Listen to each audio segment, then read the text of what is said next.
Hi, friends of the planet. Miro here. Today, I'm thrilled to have with us Andres Jimenez, who is the executive director of Green 2.0, and he is also a member of Capitol Hill Oceans Week Advisory Group. And he'll be hosting a panel at this year's CHOW. And so today, when we're featuring this email, is World Oceans Day. It's the first day of Capitol Hill Oceans Week. This year, there's a very intentional focus on racial equity, diversity as it pertains to conservation work and oceans and the Great Lakes. Andres, thank you so much for being here today. And I hope we can ask you a couple questions about the program this year. Thank you for having me. Super excited. It's a great week. I know so many people look forward to this week every year. And as you just mentioned, with the focus and the spotlight this year being on such a critical issue, race, equity, the importance of diversity, it's a great week. And I'm looking forward to having, as you mentioned, a great panel, but also great conversations and great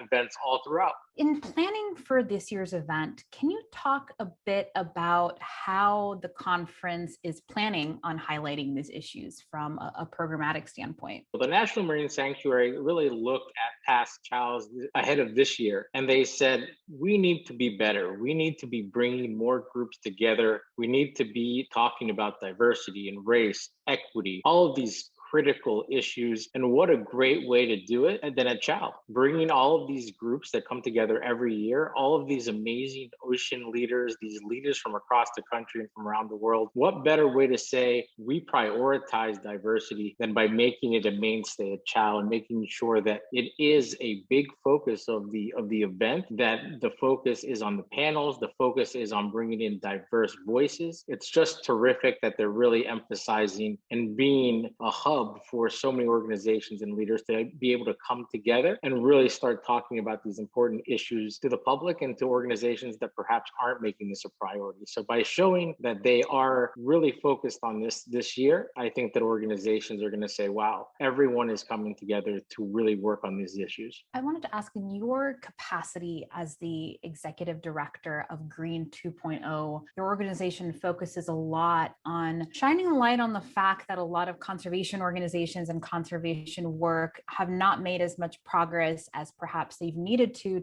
include people of color and diverse perspectives and viewpoints among leadership and the folks that work there. So can you talk a bit more about why it is so crucial that we do have diverse viewpoints in conservation and how perhaps that will strengthen many of the goals like 30 by 30 and ensuring that we're protecting an adequate portion of our planet to, protect biodiversity, to stave off climate change, et cetera? Well, how long do you have? Because boy, we could talk about this important and critical issue for a real long time. But yes, as you mentioned, Green 2.0, a 501c3, looks at this issue of diversity on a national scale. We look at organizations and foundations. We look at, are they being transparent? Is there diversity within the environmental sector, within the environmental movement? And what we've found over the years is, yes, environmental groups are getting better. Foundations still have a long way to go. We need to make sure that boards are more diverse. We need to make sure that the hiring practices aren't just at the early staff level, but they're all throughout. We need leadership to be diverse. We need diversity within all parts of organizations. So whether that's the staff assistant, the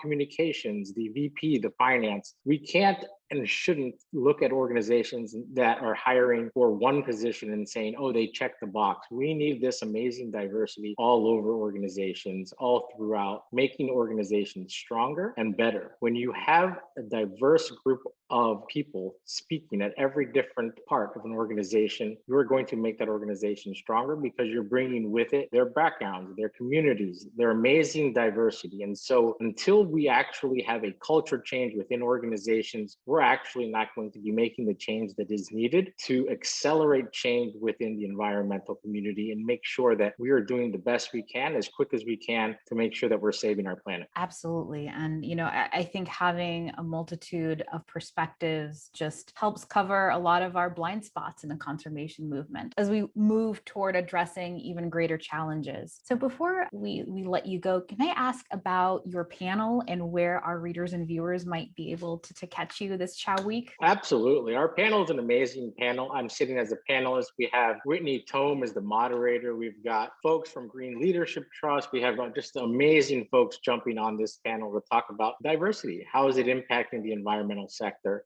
Because in so many different ways that you often don't think about, whether it's what's happening with the drinking water, what's happening with communities of color, how is this impacting tourism? How is this impacting everything from indigenous cultures, indigenous communities, all of the communities that are impacted when it comes to oceans and ocean conservation. So we really need to be looking at this and saying, we need to come together. We need to work on this because it impacts everyone and it impacts all facets of life from tourism to the economy to our drinking water. And it's just very important that we are making a valiant effort here to really bring leaders together to make sure that we're all working together on these important issues. Well, I personally can't wait to see this panel and to really look at all the hard work that you and the rest of the advisory group have put into this year's program. And I hope we can talk to you again soon. I know after we give you a little chance to unwind after the conference, but thank you so much for joining us today. We'll definitely link your panel and the full schedule of Chow down below in this video and in the email. So thank you so much. That would be fantastic. Again, thank you so much. And I